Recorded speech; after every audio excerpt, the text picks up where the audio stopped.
I've recently fallen in love with doing challenge runs, as you can see from several of my most recent uploads. I've done 3 Final Fantasy VII challenge runs now, as well as a Final Fantasy I challenge run, and I wanted to do another Final Fantasy challenge run in a different game. And Final Fantasy V has a pretty well-known challenge called the Four Job Fiesta. I absolutely adore this game. The job system is so much fun, provides a huge amount of replayability. I won't say that Final Fantasy V is underrated, but it seems like it's at least underappreciated, and if you haven't played it, I would recommend it because the job system is so fun. Among the Pixel games, this one might be the funnest to just play. The 4 Job Fiesta itself is a challenge that restricts you to using 4 jobs only. It's a great challenge run that I think anyone could do because it's not too difficult, but it still makes you think outside the box sometimes, and can be a heck of a lot of fun because of it. What are the rules of the 4 Job Fiesta? Well, there's an official 4 Job Fiesta website, as the 4 Job Fiesta itself is actually a charity event. But to be honest, this page fried my brain and I was confused on what the rules of the challenge actually are, but after some digging I finally figured out a basic rule set. Now, you can increase or decrease the difficulty of the challenge by having some crazy modifiers. But here's the rule set I went for with this challenge. 1. Must select 1 job at random from each crystal, and it must be used at all times. No freelancer, no mime. I will use the Wheel of Names website to randomly select a job. After the first crystal, all party members must become whatever job is selected. After the second crystal, there must be at least 1 of each job. The other 2 party members can be whatever job from those 2. After the third crystal, there must be 1 of each job, and the final party member can be whatever job from those 3. After the 4th crystal, there will be 1 of each job. Do you know what I mean? And I can swap around who is what job at will, and yes, you're allowed to use other jobs' job abilities on your job.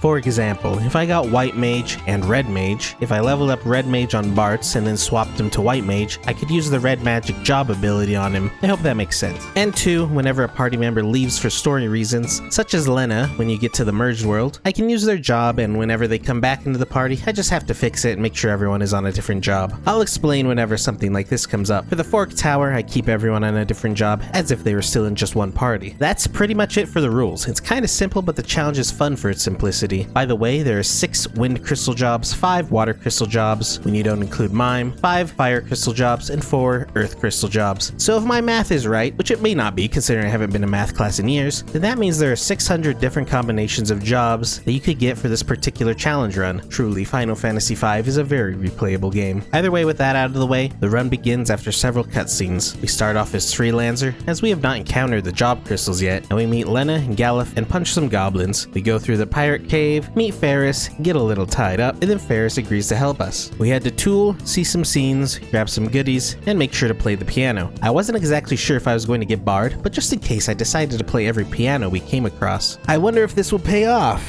Anyway, we head to the Wind Shrine now and run through it normally, punching enemies in the face. And now, time for the first job of the run. All of the choices are pretty good, and I wasn't going to be too disappointed with any of them. Blue Mage would require a bit of extra footwork if I got it though. But let's see what we get. Black Mage, alright, that's pretty good. A lot of enemies and bosses have elemental weaknesses, plus Black Mage is just strong in general, so this was a good first pick. Also, I love Black Mage, it's my favorite job in Final Fantasy. We make our way out of the Wind Shrine with a little difficulty since we actually don't have any magic yet. We head back to Tool to remedy this, buying our first magic of the game. We watch some more scenes, head back to the pirate cave to check up on our chocobo, and grab some goodies, then make our way to the gate. After getting sucked into a whirlpool, we fight a boss, Carlobos. Thankfully it's weak to thunder and dies quite swiftly.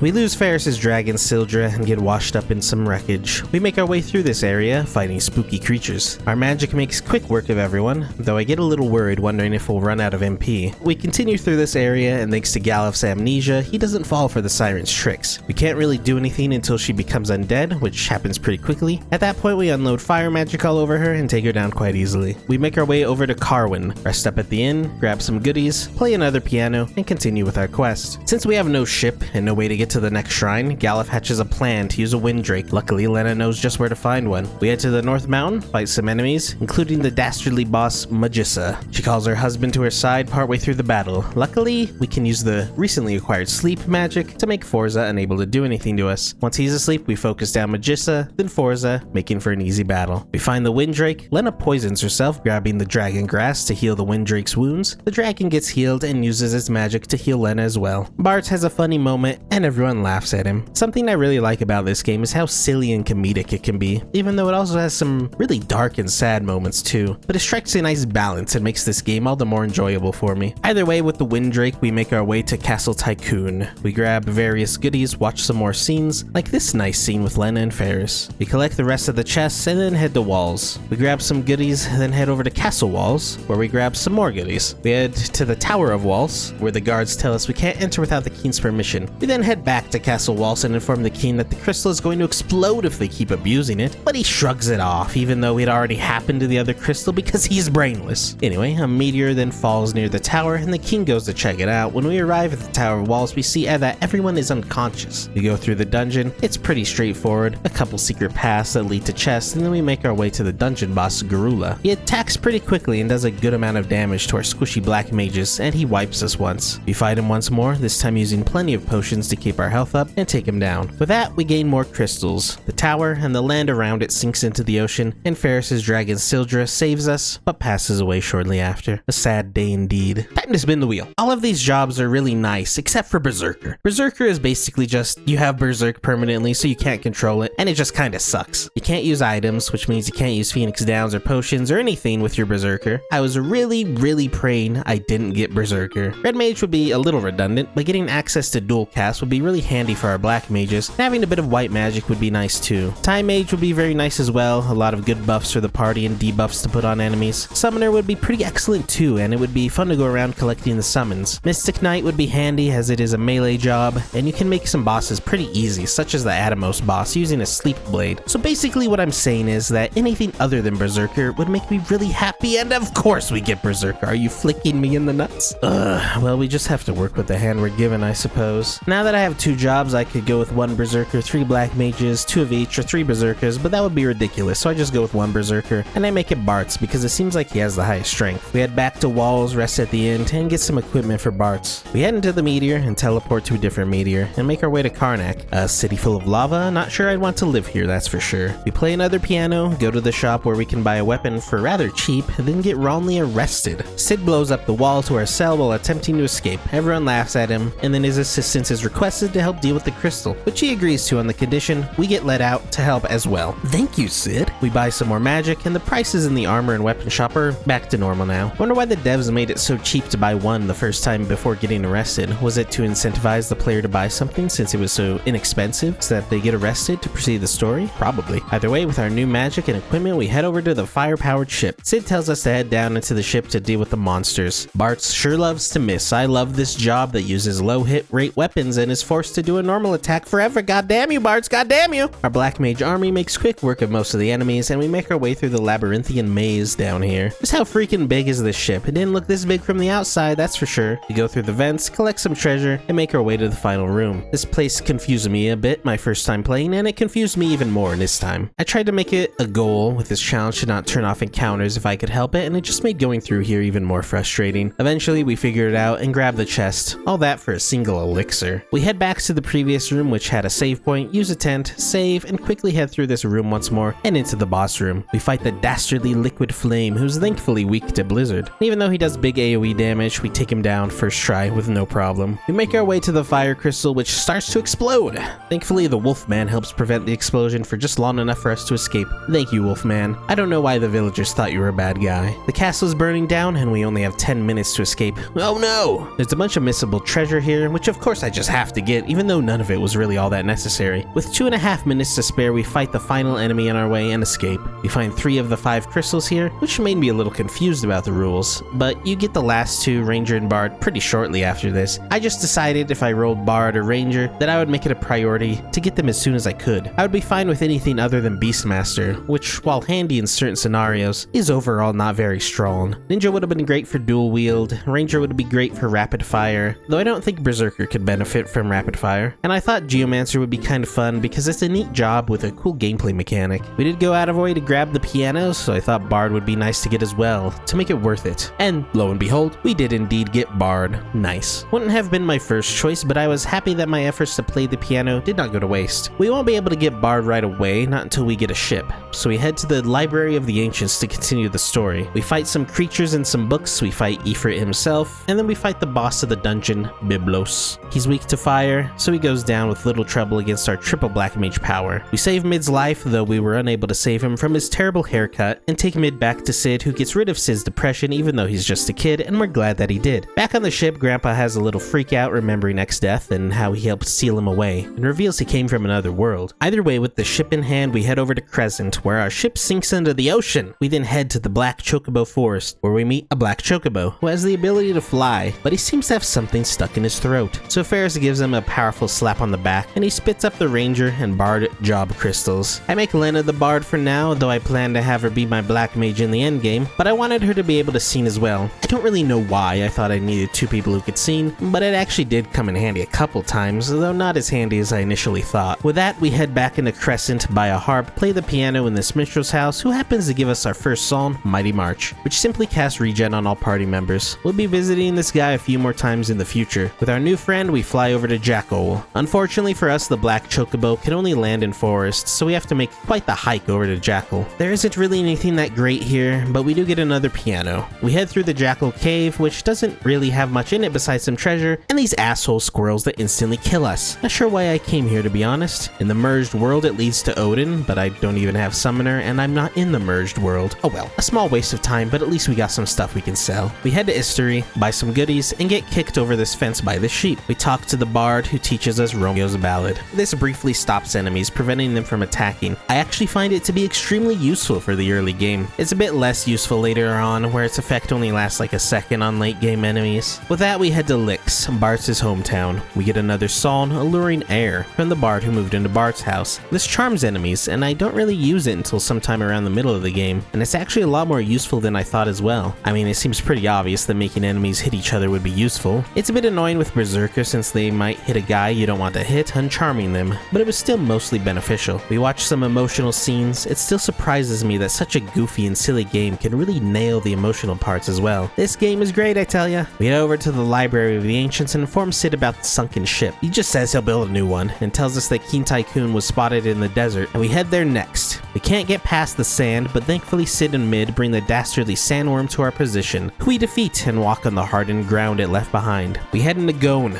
a town in ruins. We see Keen Tycoon roaming about, but something's off about him. We chase him around, and they get bamboozled, falling into a pit. Galuf climbs back over to us, and we continue on. We narrowly escape while an earthquake takes place, and find ourselves in some underground location. There are beds here to sleep in, how convenient. We then run into Sid and Mid, who are actually building an airship down here. Extra convenient. We take flight only to be assailed by a dastardly creature, who we dispatch with ease. We fly to the Gone ruins, where we see an evil fortress rise from within. We learn the last crystal, the Earth Crystal, is in that flying fortress, and in order to fly that high, we have to reinforce our ship with adamantite. Luckily, Galuf remembers he saw some in the meteor he woke up in. We collect it and fight the Adamantoise, a classic Final Fantasy enemy. We dispatch it with little issue. After a quick stop in Crescent to stock up on potions, we head to Sid and Mid and give them the adamantite. They get to work immediately, and after a quick nap, we now have a reinforced airship. We fly high into the sky and destroy the cannons of the flying fortress. They aren't too tough and seem a bit weak to thunder magic. Oh nice. Romeo's ballad helps here as well. Afterwards, we take on the big cannon, the soul cannon. It's not too tough, though it does inflict old to Lena. I had no idea what old did apart from making your hair white and never bothered looking it up, and it never seemed to matter. Only now do I learn it makes your stats deteriorate. That isn't very nice. Luckily? Question mark? Lena dies to the powerful laser and we revive her and she's no longer old. With that, a hold is open for us to use at our leisure to get inside the fortress. But before we do, I head back to Crescent, stock up on items, rest at the end, and save. Then it's time for the dungeon. The enemies aren't too tough and Romeo's ballad helps quite a bit. We unluckily get back attacked and Galuf and Lena go down. Thanks a lot. We head through the rest of the dungeon. I don't know if it was like this in the original, but in the Pixel remaster, being able to see every hidden path on the map while standing in one is super convenient. So much for the Thief's Find Passages ability. Who needs it? The rest of the dungeon goes smoothly. Our black mages just AoE down all the enemies, and we pretty much just use our bard like a black mage, since we put black magic on our bard, though we do occasionally sing a little song for regen or to stop enemies. Near the end of the dungeon, we run into the nasty Ghidra enemy, who attempts to destroy us for good. We have to make our escape and run back to the save point, heal up, and hope to not run into it again. We don't, thankfully, and now we fight the Archaeoavis, who has the ability to change its magical immunity. Because of this, we sometimes heal it, which is rather unfortunate. It does huge AoE magic to us, and we end up wiping.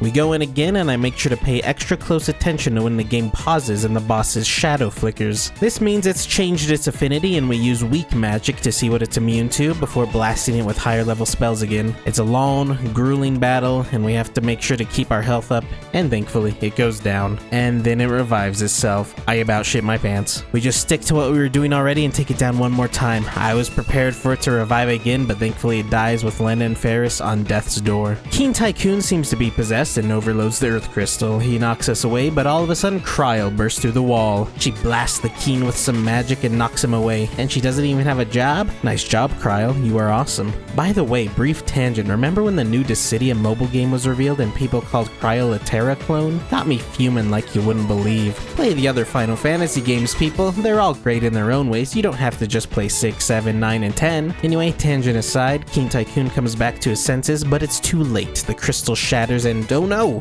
X-Death appears. Keen Tycoon valiantly sacrifices himself by taking on the energy of the crystal shards. How sad. How sad indeed. Oh well, new job acquired. I was fine with anything but Dancer, and Dancer is fun in Final Fantasy XIV, but in this game it's a little bad. The dances aren't very useful, and the Dancer themselves is weak as hell. I was still lacking a good melee job at this point, so I was really rooting for Dragoon or Samurai. I thought Samurai would be better and stronger, so I was really hoping for that. Chemist could have been interesting too, but I really wanted a melee job, and thankfully we get Samurai. Yippee! I decided to make Ferris the Samurai because she has the best strength besides Bart's. Also, Galuf left the party. We get him back pretty soon, so I didn't bother changing Bart's off of Berserker, though I totally could have. Samurai is a pretty nice melee class that uses katanas, which have a chance to crit, and comes with Zeninage, which throws gil at enemies for big damage. I use this as a get out of jail free card whenever something dangerous comes up, and it's very handy. I'm not too worried about spending my gil because we get quite a lot, and I can sell weapons and armor I can't use for lots of gil as well, and we don't even need to buy that much stuff since we only have 4 jobs. I do pretty much still use Ferris as a black mage most of the time though. The ability to hit multiple enemies is just too good to pass up. Either way, with Sid and Mid's help, we collect some adamantite from the other meteors in order to power up a portal that will allow us to teleport to Galuf's world. We fight Titan, who really isn't all that, though his parting gift attack nearly killed Lena. After defeating the Chimera Brain and obtaining the last adamantite, we figure out where the portal will appear and head over there. Goodbye Sid, Mid, thanks for everything, bozos. We appear in the other world, unsure of where to go, and camp out for the night. Unfortunately, we get abducted and sent to X-Death's castle. I'm once again reminded of how goofy this game is, as X-Death requests a mirror, which projects an image of us into the sky for Galuf to see, and he's forced to make his army retreat. But Galuf decides he will come save us on his own, and he flies to X-Death's castle. We fight a couple of easy enemies and then face off against Gilgamesh, who is definitely the best character in Final Fantasy V. I love him. He's actually no joke though, and kills Galuf. On our second attempt, we heal when necessary and just blast Gilgamesh with fire magic, boosted by equipping the flame rod, and he makes a hasty retreat. Our party is back together and we escape X-Death's castle, and now it's time for the iconic battle on the big bridge. We fight some easy enemies and rematch against Gilgamesh. It's quite a bit tougher this time around and pretends to give up while buffing himself. Sneaky guy. He's still no match for us and we take him down. Across the big bridge now, we witness X-Death put up a barrier around his castle, which blasts us far and away. We make our way to the town of Rigole, where we buy some new magic and stock up on items. We watch a nice scene with Bart and Galuf, play another piano, and enter the sealed castle where a shield dragon rocks our shit. I decide to not do that again and continue with the story. We enter a forest and watch a Moogle go down this hole. We decide to follow it and make our way through the waterway. Lena maxes out Bard and we swap her and Galuf's jobs.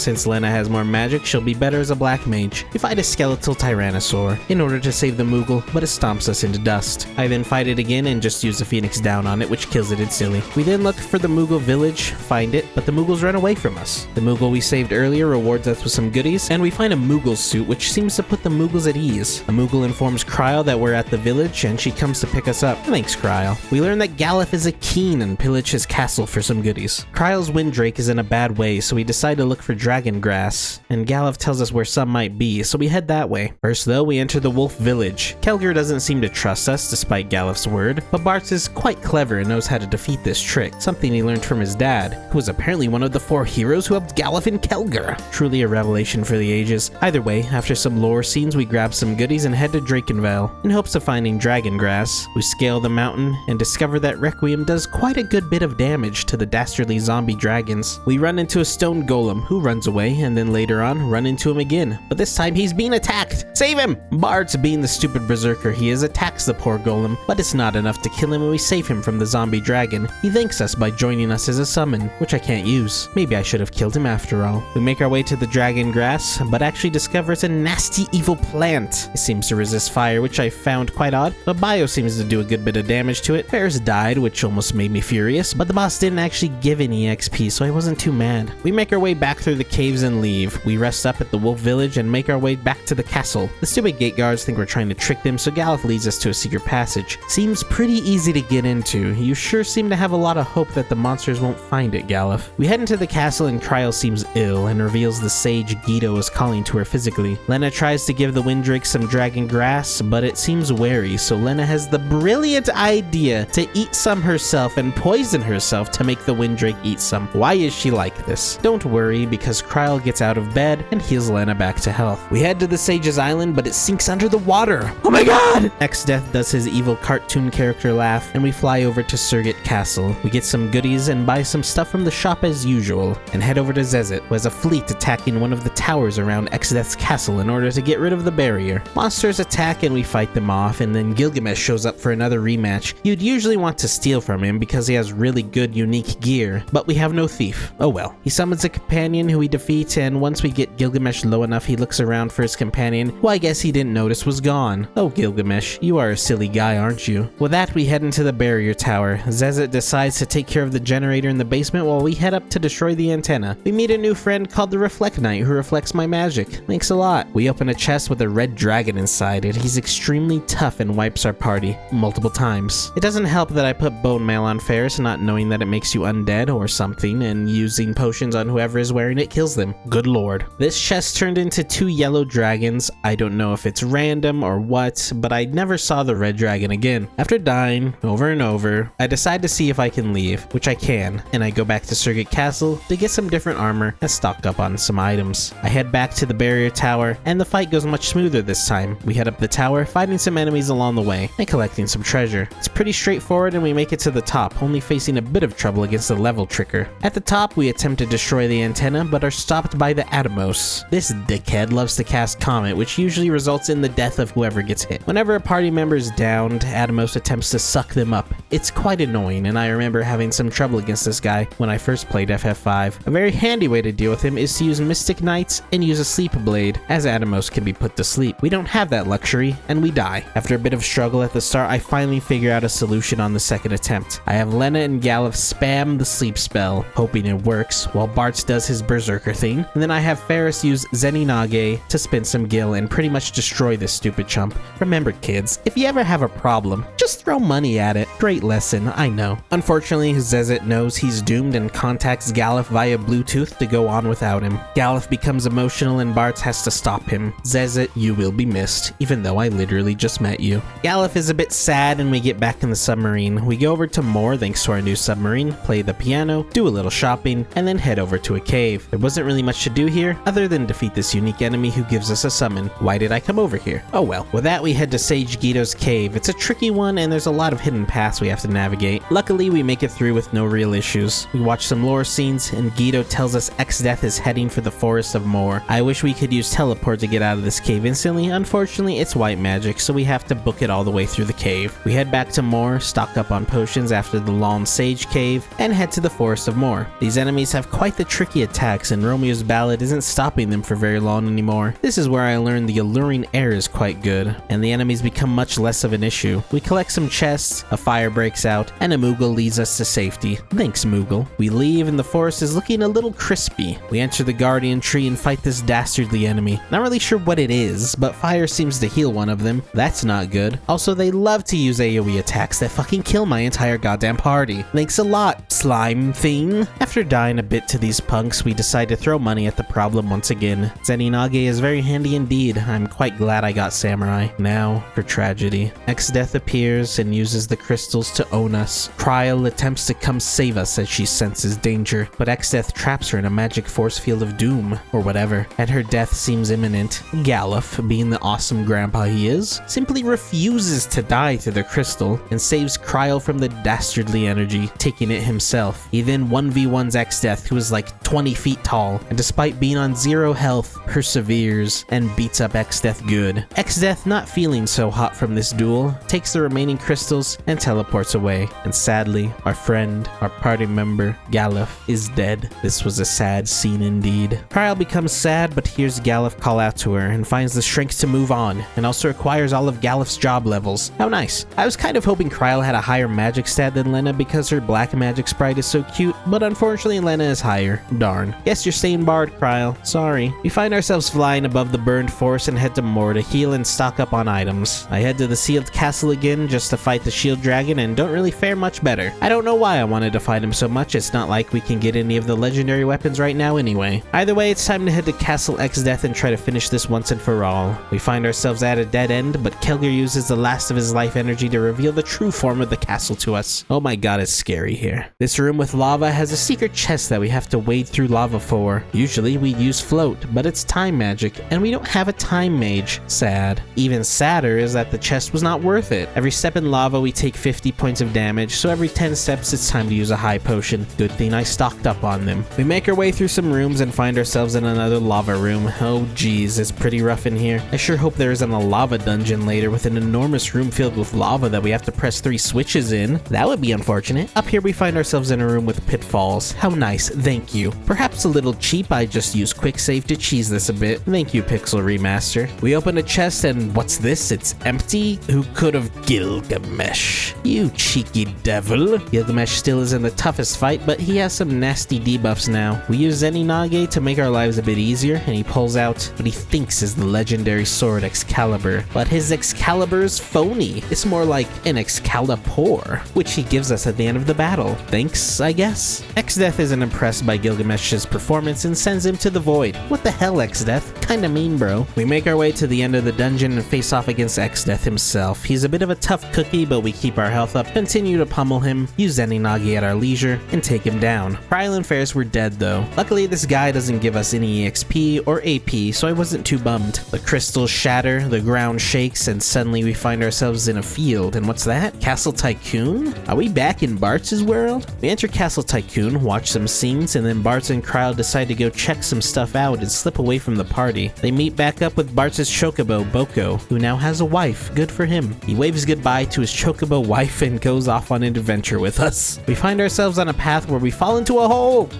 We fight some enemies and it appears as if there is no way out. Luckily, a rope appears from a mysterious helper. After some teasing, we ascend the rope and discover it was Ferris who helped us out. Turns out she didn't like wearing that dress and acting all princess-like. That's why she's the goat. Cryle gets a splinter. Surely that doesn't have any important relevance soon. We find ourselves without Lena for a while, so I decide to change Cryle into a black mage for the time being. Isn't she cute? The only black mage that beats her in cuteness is Vivi, perhaps. Either way, we head over to Guido. Wait, what's he doing here in Bart's world? Turns out the worlds have merged. Xdeath reveals himself, and with a line that makes me laugh every time I see it, he reveals he turned himself into a tiny splinter. It was Xdeath's plan to merge the worlds, and they were once merged originally, so that he can take the void power for himself. Castle Tycoon gets eaten by the void. No! Lena! Xdeath and the Sage have a battle and it's really goofy, and then they talk about how tasty pizza is and Xdeath uses his power to blast us away. We find ourselves just outside the Library of the Ancients where the scholars of both worlds have combined their efforts and a plan is hatched to unseal the 12 legendary weapons and take on Xdeath once and for all. We learn a new song on the roof and I figure since I only have 3 party members I can get rid of my stupid berserker for now, and I turn Bart into a bard. We head through the nearby desert and enter the city of Moor where we rest up, stock up, and find a secret weapon. We can choose from the Brave Blade or the Chicken Knife. The Brave Blade decreases in strength the more times we ran away, and it includes the times we've run away before now, which has actually been quite a bit. I decided to take the Chicken Knife for that reason, since the Brave Blade wouldn't be at max potency. Also, I would not have been able to use the Brave Blade. That's probably a more important reason. The Chicken Knife is only at 10 attack right now, meaning we've ran away about 20 times, because every 2 times you run away it goes up by 1, maxing out at 127. You know what that means. We have to run away from bad battle 234 more times or so to get it to that max strength. I could just run away from most battles I see and continue the story, but instead, I decide to go on a grind fest, running around the area to the north of the Library of the Ancients, near Karnak, where enemies are the least dangerous, and run away from battle over and over again. We spend the next 70 or so minutes running from battle and get the chicken knife to max damage. Let's see how powerful it is. Oh, yeah, that can happen too. The chicken knife has a 25% chance to make you run from battle, though in battles you can't run away from, it just doesn't do anything. It just basically skips your turn. Either way, the next battle, we see how much damage it does. Holy shit! That's kind of crazy. Well, I think I won't run into too much trouble from here on out. With that, we head into the first emerged world dungeon, the Pyramid of More. We face the gargoyles keeping watch. Turns out you need to kill them at about the same time, or they get resurrected, which I find out the hard way. We traverse the pyramid, and it's not too difficult. There are little snake fellas on the ground that we can't run away from, making the chicken knife quite handy. I decide to make Bartz a samurai because he has more strength and Ferris has a little more magic, making her a slightly better bard. We head through the dungeon, fall through some holes, grab some treasure. Requiem once again comes in handy for the undead enemies, and we also see the mecha head enemy, which is like a weaker Omega. He's kinda cool. Nothing much else of note happens. We fall through some more holes, grab some more treasure, but the path is pretty straightforward. We grab the tablet, no boss here. Bahamut awakens and tells us where we can fight him, but I won't because I can't use summons. Sorry, Bahamut. Ferris spots the airship and we head back. We go through the forest where the guardian tree lay and find our good friend Lena, but something seems off. Turns out she's been possessed by one of Exdeath's minions. Our Windrake, who we saved all those hours ago, sacrifices himself to rid Lena of her possession. Bart, Kryl, and Ferris beat up the sexy demon and rescue Lena. She rejoins the party and we notice that Kryl has more magic than her now due to Lena losing out on some valuable experience. I was quite happy because I liked Kryl's Black Mage sprite more. Though to be fair, Lena has the second best Black Mage sprite in the game. I need a berserker, so I run a test. I want the berserker to have the chicken knife because they do more damage with regular attacks. Bartz has more strength, yes, but Ferris has more agility than Bartz, and the chicken knife also does more damage if you have more agility. I decide to see who does more damage, and it looks like Ferris does more damage with the chicken knife. Damn, I was kinda hoping that Bartz did more damage because he only had level 3 black magic, and I want to use black magic on pretty much all my guys. So we have to level Bartz's black magic up. I change Kryl back to Bard and change Lena to Samurai for now. I think she looks pretty good as Samurai. With the airship back in our possession, we head back to Crescent, play the minstrel's piano, showing off our skills, and he gives us a new song. We head to the sealed castle, this time with good reason, and run into Exdeath's soul. Kinda interesting. How is this enemy here? Is he like Phantom Ganon? Interesting indeed. Either way, we choose our first 3 legendary weapons, and it really isn't much of a choice at all. Our berserker has the chicken knife, so we take the black mage weapon, the harp for our bard, and the Masamune for our samurai. We equip them all and we're off to the next dungeon. But first, we enter the secret Phantom Village, which has hidden shops. We grab some new magic, some other goodies, play a piano, and get the black chocobo. That was the final piano, and we head back to the minstrel's house and he gives us our final song. We head to the big bridge and enter our next dungeon, the Island Shrine. We once again fight the gargoyles protecting the entrance and head through the dungeon. This has some vents which we go through by changing the position of these levers. We grab some treasure, definitely don't die to these dogs, and head through the dungeon. It's not too tricky other than these holes we have to watch out for, and we take the tablet. But we're assailed by the boss of the dungeon, 4 Wendigos. They use frost which swiftly wipes our party, all except Ferris who has the ice shield equipped. The trick with this boss is that one of them becomes hittable and you have to figure out which one. We can't really do anything. I contemplated resetting, but I wanted to see if Ferris could solo this thanks to having the ice shield, and after a few minutes, she did just that. That's kind of funny. Good job, Ferris. With that, the second tablet is ours, and now the Fork Tower is our next destination. We head back to the sealed castle, though we don't really need any of these weapons. I do, however, grab the assassin's dagger, because Ferris can use it instead of the chicken knife whenever we're not fighting bosses. That way I don't run away from battles that I don't really want to run away from. We also grab the rune axe as well, which she can use, though I don't really find much use for it. We head to the Fork Tower, and we have to split our party into 2. On the left side, we send our magic folks, Bart and Kryl. On the right side, we send the sisters, Lena and Ferris, who are our physical jobs. If you use physical attacks on the left side, you get counterattacked, and if you use magic on the right side, you get countered. Either way, we don't find too much trouble climbing the tower, though I used the rune axe at first and Ferris was getting counterattacked. We first fight the boss on the physical side. Lena and Ferris take it down without much trouble at all, and then we fight the magical boss. Surely this one won't be an issue, right? Wrong. This piece of doo-doo dog shit can cast slow on us, which is annoying, but that's not the worst part. He starts off doing weak magic, simple level 1 black magic, which doesn't do anything to us. But as his health gets lower, he uses more powerful magic, and by the time he's on death's door, he uses level 5 black magic, which instantly kills us. A small mercy is that he attacks only one at a time, but it doesn't really matter because he attacks so often we either get stuck in an infinite loop of using Phoenix down, or just game over. The main issue, of course, was being restricted to black magic. None of the summons really helped, so my bard was just using black magic. If I had white magic, I could use Shell, or Reflect, or Silence, or with summons, I could have summoned Carbuncle, which grants Reflect.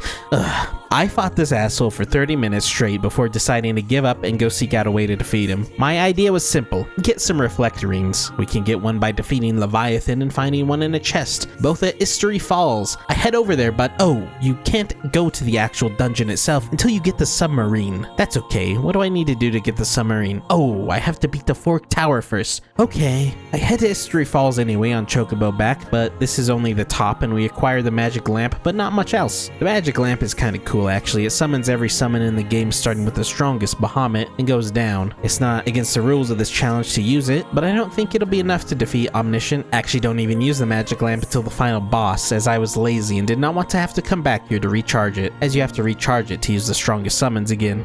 Luckily, there is a way to grind for Reflectorines. We take the black chocobo to a forest in the desert in the northeast and walk over to the Phoenix Tower, a completely optional area that awards you the Phoenix summon for completing. We don't care about that though. We want to fight the Parthenope enemy found here. It has a 6.25% chance to drop a Reflectorine when defeated, if the wiki is to be believed. Interestingly enough, the Lemur enemy, which doesn't always appear on this floor, also has a 6.25% chance to drop the Lamia Harp, and yet we find like 3 of them before finding a single Reflectorine. Thanks. Basically, we just use Faraga with Bartz, Lena, and Kryl, and it ends the battles quickly. We only have 2 gold hairpins though, which reduce MP cost by half, so one of our magic users ends up running low on MP much quicker. We just walk out of the dungeon and use either a tent or a cottage whenever we need to. We get Bart's level 6 magic during this grind fest, so we can swap him back to Samurai. I do another check and all of a sudden Lena has more magic than Kryl again, despite still being a lower level. How could this happen to me? I decide that power is more important than aesthetics for the challenge run and make Lena the black mage and keep Kryl as a bard. Oh well. Another 70-minute long grind later, we finally acquire 2 Reflectorines. I don't know if I just got really unlucky or what, but that was a bit frustrating. It took so long to get the first one that I started to doubt they could actually drop, in fact. Either way, we head back to the Fork Tower, this time sending Lennon and Kryl to the left and Bartz and Ferris to the right.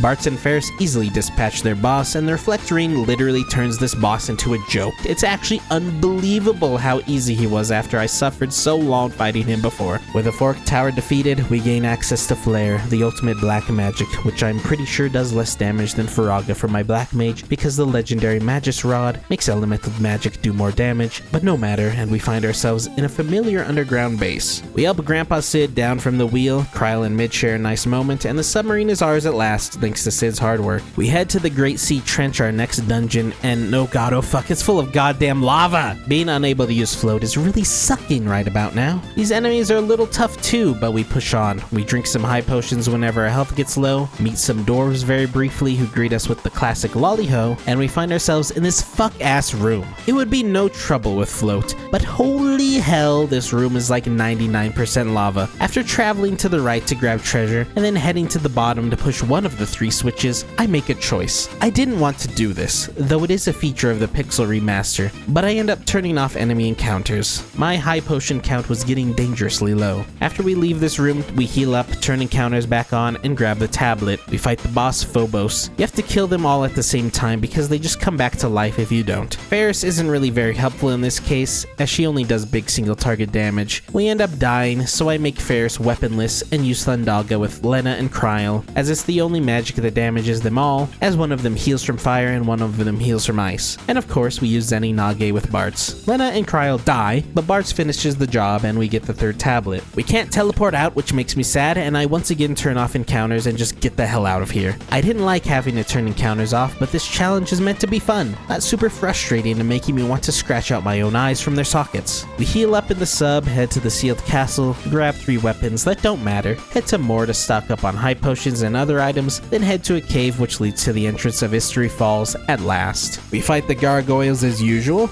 and head through the dungeon. There's some treasure to grab, but the dungeon is pretty straightforward and the enemies don't cause too much trouble. Oh, fuck no! Is that a fucking tonberry? No! Get away, tonberry! Get away! Oh, no! Please die, tonberry! Please! Oh, thank God. That was terrifying. Funny how one of the scariest FF enemies is just a little green dude with a lantern and a knife. Luckily, we don't run into the dastardly tonberry again, and we collect some treasure, fight some dudes, and collect the final tablet. Oh no! One of Xdeath's minions is here to battle us, and oh shit! He just got fucking killed by Leviathan. Time to battle Leviathan. Thundaga does quite a good bit of damage to Leviathan, as well as the chicken knife, and Leviathan goes down surprisingly easy. We receive the summon, which we can't use, and head out. We grab the last few weapons from the sealed castle, and now it's time to finish the game. We head to the final dungeon, the interdimensional rift. We head through the sand area. It's pretty easy to navigate, then through the ruins area, where we ascend and descend on these change, then through the phantom village, which seems frozen in time, then through the forest, where we fight a boss, Calophistery. You may recognize her, especially her feet, from the Final Fantasy XIV Heavensward Alliance raids. Anyway, she poses no threat and goes down. We head through the cave area and see an interesting guy roaming about. It's Omega, one of the super bosses for this game. I know I have no real chance against him, but I want to see how far I can get fighting him, which is not far at all. He basically takes no damage and kills us. Alright, Omega, I'll leave you alone. Jeez. We enter this library area, open the book, and fight another boss, a panda. Being weak to fire, he goes down very quickly. We head through this area featuring many easy-to-follow hidden paths and find ourselves in a castle. Downstairs, we fight some Altaroites, or however you say it, who turn into this scary enemy for some treasure that isn't really worth it. We then fight Catastrophe, who is really tough. Luckily, our next attempt goes better as we make sure to heal up before fighting him, and after some big hits from the chicken knife and Lena's magic, he goes down. We decide to skip the rest of the optional enemies down here and head to the throne room where we fight Halicarnassus. Not a difficult fight, and we take them down. We head to the roof and fight this fuckhead Twintania. It does insane AoE damage, especially with Tidal Wave, and we have to mess around with our equipment to make some people resist its laser beam, ice storm, and tidal wave. With luck on our side, Lena is alive and well, and ready to attack when Twintania starts charging Giga Flare. At that time, it's susceptible to break, which we use to defeat the son of a bitch. With that, we find ourselves in the final area of the interdimensional rift. We face off against Gilgamesh for one last time, but he doesn't really seem to want to fight us. After some heartfelt dialogue, where he seems to want to be our friend, he leaves and lets us pass in order to continue. I open this box, which contains Shinryu, another super boss, just to see how much I could damage him. I hit him a few times before he decided I had enough fun and instantly killed my entire party. We fight the dastardly enemy Necrophobe. We have to take down his 4 barriers before being able to damage him. They have Reflect on them, so we have to use our magic on ourselves wearing the Reflect Ring to damage them, and once they go down, we beat him up. He's a bit tough, but Gilgamesh shows up to save us. After some dialogue that would make anyone fall in love with how awesome Gilgamesh is, he sacrifices himself to defeat Necrophobe. No! Gilgamesh! Gilgamesh! We won, but at what cost? With that, we save and take on Xdeath, the final boss. He turns himself into a tree and we engage in battle. We put on Reflect Rings and he damages himself a bunch. We unload flares on him. The chicken knife puts in a lot of work, though he does use Meteor and kill Bartz right before transitioning to phase 2. By the way, there are 2 hours remaining in my recording. I wonder why. Let's see, shall we? Neo Xdeath emerges and we use Faraga to hit all his pieces, as well as Zeninage. But Neo Xdeath has other plans, and his name is Almagest. This does more damage to Lena and Kryl than total health they have. Ferris was low on health and died too. I tried to salvage this, but Bartz simply can't do everything, and the people he raises with Phoenix Downs either have too little health or just get hit by another Almagest. Eventually, Bartz too dies. We try to defeat Xdeath for 30 minutes before figuring, yeah, this isn't happening. He just does too much damage to our squishy guys, and without a way to heal quickly or mitigate damage, things were looking bad. I try to grind on some enemies to level up, and while googling stuff about Almagest and the 4 Job Fiesta challenge, I find a thread where someone mentions a brilliant idea. If you equip everyone with flame rings, you can use Faraga on your party members to heal them. Thank you so much, internet comment. You are a genius and you saved my life. I run all the way out of this long-ass dungeon, head to the Phantom Village, buy some flame rings, head to the desert in the northeast and grind a bit until I level about 3 times. This was just enough to prevent Lena from getting one shot, and we run all the way back to Xdeath, where you have to rewatch this cutscene and then fight him once more. Holy moly, being able to heal with Faraga is so awesome and useful. I should have thought of this earlier. I used Kryl to sing Hero's Rhyme, which slowly increases the party's level, as I thought it would help, and I think it really did. We used Zeninage to do big AoE AoE damage, Lena and Kryl actually dodge Almagest quite a few times. We run into a scary situation. Kryl gets silenced, and Lena dies. We Phoenix down Lena, but Kryl can't kill us with Faraga as she's silenced. Luckily, Kryl throws an elixir Lena's way. Whew. We use Lena to heal everyone up, and I discover that you can't use the magic lamp while silenced.